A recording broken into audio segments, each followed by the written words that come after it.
This is your Fox 10 News Now update.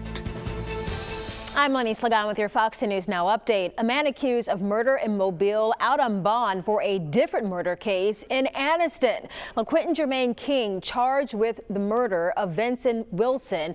It happened Friday at an apartment complex on downtown Boulevard. Court records show King was already facing a murder charge in Calhoun County in connection to the shooting death of James Byrd Jr. in 2017.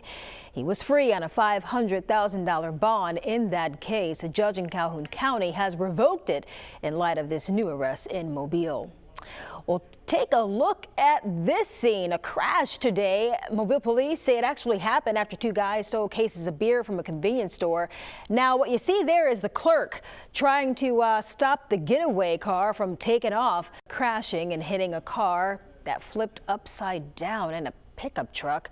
As you can see, one person was taken into custody. That was at Government Street near Memorial Park. The owner or the worker of that store was hurt, and at least two other people were sent to the hospital too. All right, big news from the SEC. Fourth football team now having to cancel or postpone a game for Saturday. Georgia's game at Missouri is off after positive coronavirus tests within the Missouri program. Earlier this week, the SEC also postponing Alabama, LSU, Texas A&M, Tennessee, Auburn, Mississippi State.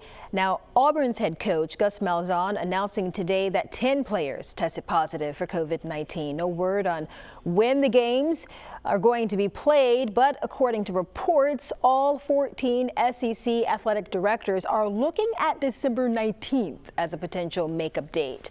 The SEC not the only conference, though, having to postpone games because of this coronavirus pandemic. The Big Ten announcing the game against Ohio State, Maryland has been canceled, and that's actually canceled because they're not going to be rescheduling that game. All right, many events going on across the area to recognize our veterans. Hundreds of people lining the street in Bay Minette for the annual Veterans Day Parade. It started right there at the elementary school, went through town, circling the courthouse square. The procession passing near the Eternal Flame on the southwest corner and ending at the Korean War Memorial.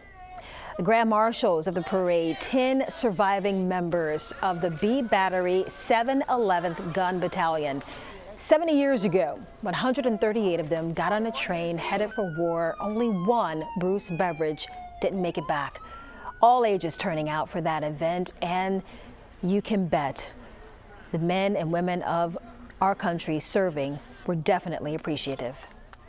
If they have a parade or whatever, I'm just glad that people are thinking about us. People don't realize what the veterans had to go through. So, but it's rough, but it takes it. And I enjoyed my time to serve for this country.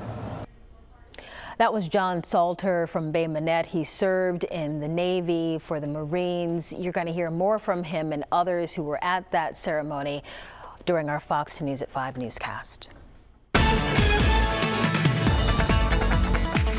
Let's get updated on the forecast, starting out with the tropics. Lots going on out there with Eta getting close to landfall again near the Florida Peninsula. It's not going to be much of an issue for us, though. Got a little disturbance in the Caribbean we'll watch, and Theta in the open waters of the Atlantic likely to stay an open water system. Plenty going on in the tropics. Let's look at the track first on Eta. You can see it moving across the Florida Peninsula and then back out to sea as a depression as soon as tomorrow. This thing's really moving quickly now. It's caught up in the upper level winds there as it's a deeper system, so it is really feeling the effects of a ridge to the east and starting to accelerate. Then we've got this disturbance we're watching down the Caribbean. That unfortunately may meander towards Nicaragua and Honduras. Areas that were hit hard by Eta may get another round with another system. Pretty high probability of development there. We do have some light showers in our area this afternoon and this evening. They'll go away overnight along with a little drop in our temperatures. We'll see the humidity getting knocked down some with some drier air in here. It'll start to feel like fall again. Tomorrow around 80 and then down to 55 tomorrow night. 78 on Friday. Lows in the 50s over the weekend. No sign of any rain. We've got some beautiful weather ahead over the next 7 days. Stay tuned to Fox 10 News throughout the day for the latest updates. This has been your Fox 10 News Now update.